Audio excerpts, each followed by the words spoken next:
समस्त को प्रभु जीशुख्रीष्ण नाम मोर आंतरिक नमस्कार। ख्रीष्टर प्रिय भाई एवं भौणी माने, सनातनी कर्म ही धर्म यही ट्रेलरटा जिते रिलीज है और सेबेठारू अनेक भाई भौणी माने से निजर चैनल माध्यम विभिन्न प्रकार अवेयरनेस चेतावनी विषय से प्रचार कले। किंतु प्रिय बंधुगण, वर्तमान आउ गोटे खबर वर्तमान सामने को आसी जे आपण तो जानी थे ये जो सनातनी कर्म ही धर्म ये जनवरी मास 25 तारीख रे रिलीज होबार थिला, किंतु कौनसी दंगाजनक परिस्थितिर आशंका करी याको आग को घुसई दि जाइए आउ जोटा कि फेब्रुआरी मास 7 तारीख। तबे प्रिय बंधुगण, यही मास 7 तारीख दिन यही फिल्मटा रिलीज होगा जाऊँगी। तबे यही फिल्म भितर अनेक गुड़िए कंट्रोवर्सी रही अछि, विवाद मूलक विषय रही अछि, जो विषय गुड़िक प्रभु जीशुंकर विपरीत, अर्थात जो विषय आम प्रभु जीशुंकर लोक माने केबे भी करते नहीं सेमिति विषय को मध्य स्थान दि जाइए। तेबे प्रिय बंधुगण, एमिति कहीं है कौन आप जानते ये जो फिल्मटा तैयारी होती यह पछरे एक बहुत बड़ षड्यंत्र अच्छी। तेबे कौन से सब डिटेल आम आलोचना करवा। तेबे चलतु आज मजादार वीडियो को आम माने आग को नवा। तेबे प्रिय बंधुगण, सनातनी कर्म ही धर्म ए फिल्म को बंद करिया निमंते आमर ख्रीस्टान भाई भौणी मान मध्य अनेक जाइकी कंप्लेन मध्य देइचंती, एक दरखास्त देइचंती आमर माननीयवर मुख्यमंत्री ताको देइचंती लिखित माध्यम रे।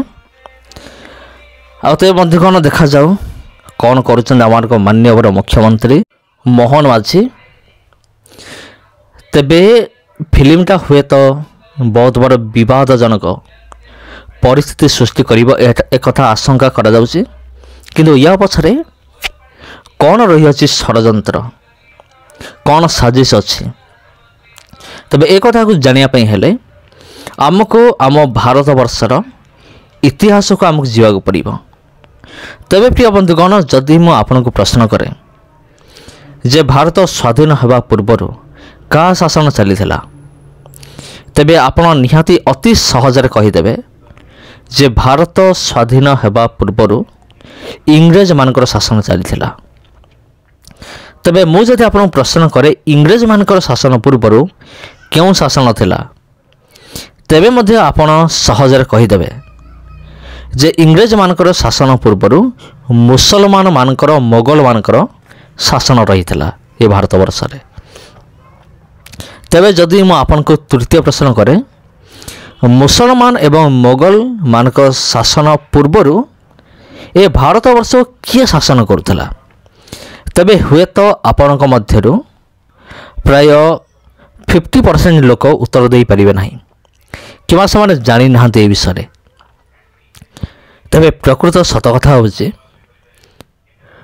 इंग्रेज मान शासन पूर्वर मुसलमान शासन एवं मुसलमान शासन पूर्वर ब्राह्मण मानकर शासन चली आ ब्राह्मण माने प्रत्येक को निजर गोलाम करने निमंते आने चेष्टा करते से सफल होते। आपड़ जानते ना नहीं जितेबाला ब्राह्मणवादी शासन चली भारत वर्ष से गोटे पुस्तक लिखा जाइथिला जार नाम हूँ मनुस्मृति। ये जो मनुस्मृति नाम जो पुस्तक लिखा जाइथिला यही धर्मशास्त्र रे विभिन्न कठोर नियम गुड़िक थिला। आज जो ख्रीष्ट विरोधी माने आदिवासी लोक मान को सेमानकर भाई बोली कहउचंती बा सेमान को हिंदू बोली कहउचंती, किंतु सही समय यही आदिवासी लोक मान को नीच जातिर लोक मान को अणदेखा करा जाउथला। सेमानकर भल मंद बुझिबा तो छाड़ंतु दूरर कथा, सेमानक उपरे एमिति अत्याचार करुथिले ब्राह्मण माने। आपण ଶୁଣିଲେ ବି ଆପଣ ବିଶ୍ୱାସ କରିପାରିବେ ନାହିଁ। ମାନେ ବହୁତ ଜଘନ୍ୟ ମାନେ ମାରାତ୍ମକ ଭାବରେ ମାନେ ଦମନ କରିକି ରଖିଥିଲେ ବ୍ରାହ୍ମଣମାନେ ଅନ୍ୟ ସମସ୍ତଙ୍କୁ। ତା ଭିତରେ କ୍ଷତ୍ରିୟ, ବୈଶ୍ୟ ଏବଂ ଶୂଦ୍ର ଜାତିର ଲୋକମାନେ ମଧ୍ୟ ଅନ୍ତର୍ଗତ ଅଟନ୍ତି। ତେବେ କେମିତି ନିୟମ ଥିଲା? ମନୁସ୍ମୃତି ଅନୁସାରେ ଆଗକାଳରେ ଯେତେବେଳେ ବ୍ରାହ୍ମଣବାଦ ଶାସନ ଚାଲିଥିଲା, ଆଉ ସେହି ସମୟରେ ଛୋଟ ଜାତିର ଲୋକମାନଙ୍କୁ ଗୀତା, ଭାଗବତ କୌଣସି ଧର୍ମଶାସ୍ତ୍ରର ପଢ଼ିବା କିମ୍ବା ଶୁଣିବା ନିମନ୍ତେ ଅନୁମତି ନଥିଲା। ଯଦି କୌଣସି ଶୂଦ୍ର ଜାତିର ଲୋକ ଭୁଲରେ ବି ଗୀତା, ଭାଗବତ ପାଠ କରିଦେଉଥିଲା, ବ୍ରାହ୍ମଣମାନେ ତାକୁ କ'ଣ କରୁଥିଲେ? ଆଣୁଥିଲେ, ତା ଜିଭକୁ କାଟି ଦେଉଥିଲେ। ଆଉ ଯଦି ଯେ ଗୀତା, ଭାଗବତ ଶୁଣୁଥିଲା, ତେବେ ବ୍ରାହ୍ମଣମାନେ ତାକୁ ଆଣିକି ଜବରଦସ୍ତ ତା କାନରେ କ'ଣ କରୁଥିଲେ? ଗରମ ତେଲ ଢାଳି ଦେଉଥିଲେ, ନହେଲେ ଗୋଟିଏ ଲୁହାର ରଡ଼ ତତେଇକି ଲାଲ କରିକି ତା କାନ ଭିତରେ ଭର୍ତ୍ତି କରାଯାଉଥିଲା। ଆଉ ସେମାନେ ନିୟମ କରିଥିଲେ, ଯେତେବେଳେ ବ୍ରାହ୍ମଣବାଦ ଶାସନ ଚାଲିଥିଲା, ଆଉ କୌଣସି ଶୂଦ୍ର ଜାତିର ଲୋକ ସକାଳେ କିମ୍ବା ସନ୍ଧ୍ୟାରେ ବାହାରକୁ ବାହାରି ପାରିବ ନାହିଁ। ଆଉ ସେ କେତେବେଳେ ବାହାରିବ? ଠିକ୍ ଦିନ 12ଟା ବେଳକୁ, ଯେତେବେଳେ ସୂର୍ଯ୍ୟ ମୁଣ୍ଡ ଉପରେ ଥିବ, ଯେତେବେଳେ ତା'ର ଛାଇ ପୁରା ଛୋଟ ଥିବ, ମାନେ ସୂର୍ଯ୍ୟ କିରଣରେ ପୁରା ଛୋଟ ଦେଖାଯାଉଥିବ, ସେହି ସମୟରେ ସେ ବାହାରୁଥିଲା। କାରଣ ସେହି ସମୟରେ ବ୍ରାହ୍ମଣବାଦୀମାନେ, ଯେଉଁମାନେ ଦମନ କରି ରଖିଥିଲେ ଅନ୍ୟମାନଙ୍କୁ, ସେମାନେ ନିୟମ କରିଥିଲେ, ଯଦି ଶୂଦ୍ର ଜାତିର ଛାଇ ଯଦି କାହା ଉପରେ ପଡ଼ିଯାଉଥିଲା, ତେବେ ସେହି ବ୍ୟକ୍ତି ଅଶୁଦ୍ଧ ବା ଅଶୁଚି ହୋଇଯାଉଥିଲା। ଆଉ ଶୂଦ୍ର ଜାତିର ଲୋକ ଯେତେବେଳେ ବାହାରକୁ ବାହାରୁଥିଲା, ସେ ଗୋଟେ ଭାର ବହିକି ବାହାରିବ। ଭାରର ଆଉ ତା'ର ବେକରେ ଗୋଟେ ଛୋଟ ମାଠିଆ ଗୋଟେ ଟଙ୍ଗା ହେଇଥିବ। ଆଉ ଯେତେବେଳେ ସେ ଛେପ ପକାଇବାକୁ ଯେତେବେଳେ ଯିବ, ସେ ମାଠିଆରେ ଛେପ ପକାଇବ, ସେ ଭୂଇଁରେ ଛେପ ପକାଇ ପାରିବ ନାହିଁ। ଯଦି ସେ ଭୂଇଁରେ ଛେପ ପକାଇବ, ତେବେ ପୃଥିବୀ କୁଆଡ଼େ ଅପବିତ୍ର ହୋଇଯିବ। ଏମିତି ଚାଲିଥିଲା ବ୍ରାହ୍ମଣବାଦୀ ଶାସନ। ତାପରେ ଇଂରେଜମାନେ ଆସିଲେ, ବ୍ରାହ୍ମଣମାନଙ୍କୁ ଦମନ କଲେ, ଆଉ ବ୍ରାହ୍ମଣମାନଙ୍କୁ ନିଜର ଗୋଲାମ ବନେଇଲେ। କେବଳ ବ୍ରାହ୍ମଣ ନୁହେଁ, ସମଗ୍ର ଭାରତକୁ ଗୋଲାମ ବନେଇଲେ। ଆଉ ବର୍ତ୍ତମାନ ତ ଇଂରେଜମାନେ ପଳାଇଲେ, ଆଉ ବ୍ରାହ୍ମଣମାନେ ଚାହୁଁଥିଲେ ଇଂରେଜମାନେ କେମିତି ପଳାନ୍ତୁ, ଆମେ ପୁଣି ଥରେ ବ୍ରାହ୍ମଣବାଦୀ ଶାସନ ଆମେ ଚଳାଇବା।